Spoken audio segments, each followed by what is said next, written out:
Yeah man, greetings everyone. It's Stewie coming to you from beautiful Jamaica, my island home. I hope wherever in the world you're watching this video from, I hope you're having a great time. Jamaica has always been a gem in the Caribbean for vacation seekers looking for an island with its own unique experience. And now more than ever, vacation seekers are heading to Jamaica in numbers exceeding many expectations. The millions of visitors that has arrived in Jamaica since the beginning of this year is a true testament to that fact. I have always been of the view that a good way to judge Jamaica's tourism performance is through Jamaica's aviation. So I created this YouTube channel to give you a video documentation of Jamaica's aviation growth.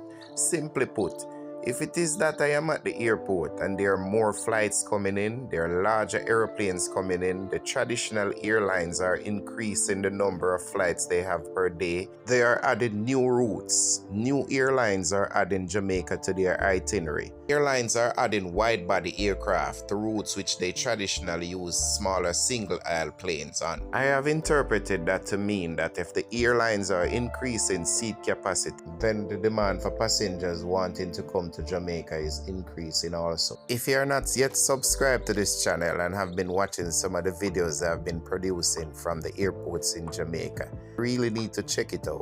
There's some interesting things happening on these videos. For one, you'll have live air traffic controllers. So you hear the Jamaican air traffic controllers talk to the airplane pilots when they approach and depart the airport or when they're just on the ground. Here's an example of such a situation.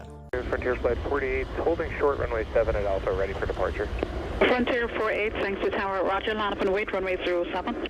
07, Frontier Flight 48. Another interesting thing which is displayed on screen too for the flights coming in is some information, like for instance you'll have your flight destination, your flight time, the altitude, speed, serial numbers for the particular aircraft. That's that. So it's very interesting. You should check it out. I'm going to close out this video by answering a question which I was asked recently. The question I was asked, and I quote, "Stewie, Jamaica being a third world country, getting all these unexpected arrivals, could we handle an emergency in Jamaica involving an airplane if it happens?" This is one of those questions that let me wish I knew a lot more about the fire trucks at MBJ and I could just answer up front, officially and say we have 6 trucks in the fire station which has the capacity of displacing 300,000 gallons of water per minute, along with ambulances and assets from the Jamaica Fire Brigade, which is minutes away. But then I know nothing about these trucks, so I just have to leave that alone. But this is what I do know. I know that the persons operating the airports would be fully aware of the numbers coming to the airport in a given time, way before we see them actually arriving. And I also know that the airport is meeting all the international requirements which is set out for safe operations. I know they are meeting these international requirements because I've seen the exercises being conducted on land and sea to include the JCF, the Jamaica Fire Brigade, the Ministry of Health, and MBJ Fire Rescue Team on land and sea doing these operations. So that's how I know they're capable of doing these things. I'll attach a video in the description of one of the days when one of such operation took place, and this video will show you the role of the citizens in the surrounding communities, what role they're assigned to play in such a scenario. Interesting video, you should check it out. The link will be in the description of this video. But the best way I know how to answer this question is to show you a scenario which I captured one day while I was spotting airplanes at the airport. The flight crew of this aircraft had earlier notified the relevant persons that there was a cargo door light being displayed in the cockpit of the aircraft. Issue with the cargo door, there was an indicator light on. This could mean that the aircraft had an open cargo door. I imagine an aircraft with an open cargo door, especially the one that's ahead of the engine and rear landing gear, that could turn into a bad situation very quickly.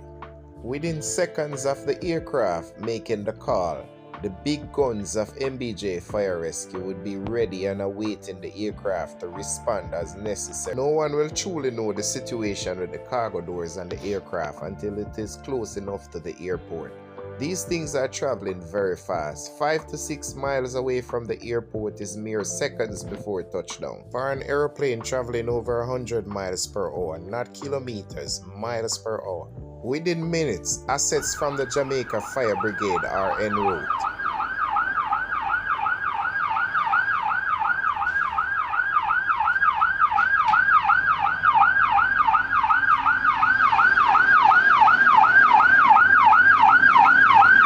I have seen other scenarios at the airport where the proud, well-trained, hard-working Jamaicans responsible for our passengers' safety at our nation's airports. Whether you're a passenger visiting the islands or you're just coming home to recharge your batteries under the golden sunshine. Based upon my own experiences, I will confidently say there is nothing third world about Jamaica's ability to rise to the occasion on the day. In Jamaica, we know third world as a Grammy-winning reggae band that gave you songs like 96 Degrees in the Shade. Jamaica to the world, blessings every time.